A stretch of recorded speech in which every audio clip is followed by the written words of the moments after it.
Will Montgomery here with the Varsity 845 High School Football Show. We start this week at Liberty, which hasn't missed a beat since going 11-1 and making a run to the state Class C semifinals a year ago. Liberty is playing in Class B this year, and the team is relying on a lights-out defense and a big play offense. Liberty has won 2 games by shutout and is averaging 24 yards per catch and 12 yards per rush this season. The team has also rallied around senior nose guard Isaiah Barbado, a special needs student who has received plenty of support from his teammates. We have a lot of returning players on the line, both offensively and defensively.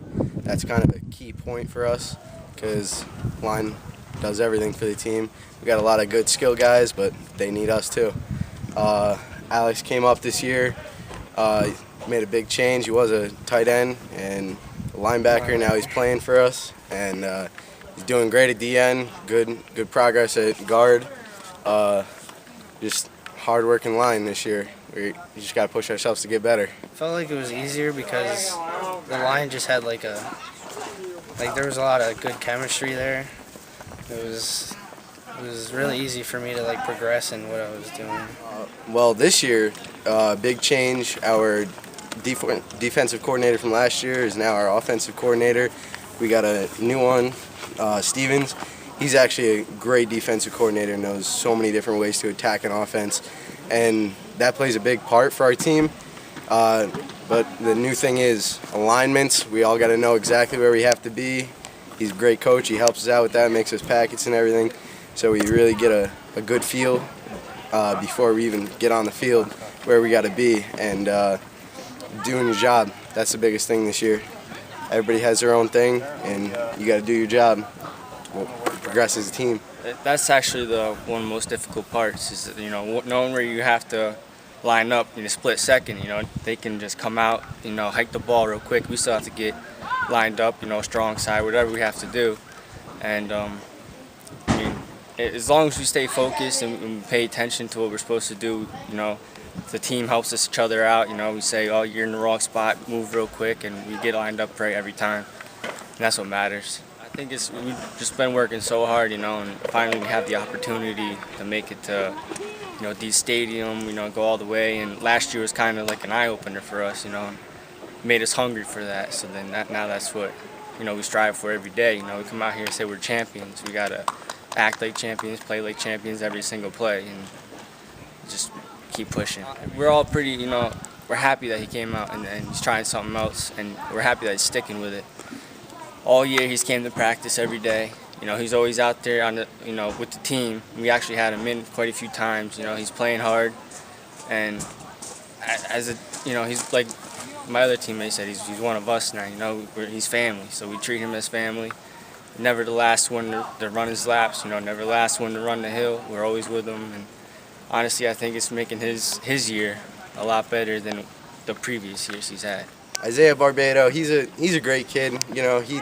He came out. I know he's come out for a lot of sports teams before, and I think football really just we brought him in, and he's really just part of the family. And I know he has some trouble with conditioning and some of the techniques and stuff, but I think he loves it. Even though he's tired and whatever, he just loves when we're running hills and we just tell him, Isaiah, football is family.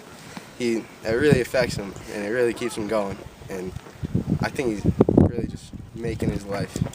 Varsity 845 Game of the Week is a Friday night Class AA Division II showdown between a pair of undefeated rivals, Minisink Valley and Washingtonville. We caught up with Minisink Valley senior kicker and punter Tom Dawson, who has been crucial to the Warriors' success. Not only has he kicked the Section 9 best 4 field goals, he's also tied for the local kicking scoring lead. He's also a touchback machine on kickoffs, which puts the Minisink Valley in good field possession after possession. I first started doing travel soccer for 8 years, full-time a year, and I just switched over to football because most of my friends did it, so kind of fitted in. It was easy for the kicking part, but punting is a different story with the football. So it was kind of hard for the punting. It goes both ways. I taught myself, and they also helped me out on the things I need to fix and improve more. I feel a lot of pressure going there at first, but once the clock's running, I'm out there with the team set. I don't feel any pressure. I usually go for my weakest point, and I do that first, which is punting. So I start punting practice first, work on that. I usually just do kickoffs and a few field goals. When I go out there to kick it, I just hope I make it and put the points on the board, make my team happy. We're excited. We're taking it one step at a time, work hard in practice first, and then we'll get to the game. Now let's take a look at the rest of the Week 5 schedule. Highland plays at New Paltz and a 5 o'clock kickoff on Friday night. Both of these teams will be looking for a fresh start on offense. Highland's defense allowed just a field goal last week, but lost to Lakeland 3-0. New Paltz had been averaging 40 points a game through its first 3 games, but was held to just 1 touchdown in a 14-6 loss at Burke Catholic last week. Also on Friday night, Monroe-Woodbury plays at Middletown in a Class AA Division I game. Crusaders look to improve to 3-0 in the standings following last week's forfeit win over Kingston. Middletown, which is pushing for its first playoff appearance in 20 years, faces a must-win game here at home. Saugerties plays at Wallkill on the Panthers' brand-new artificial turf field on Friday night at 7 o'clock, and this game will be a contrast of styles as the run-heavy Sawyers take on the pass-happy Panthers. Saugerties looks to hold on to its first-place position in the Class A standings, and Wallkill is looking to improve its postseason odds with a win.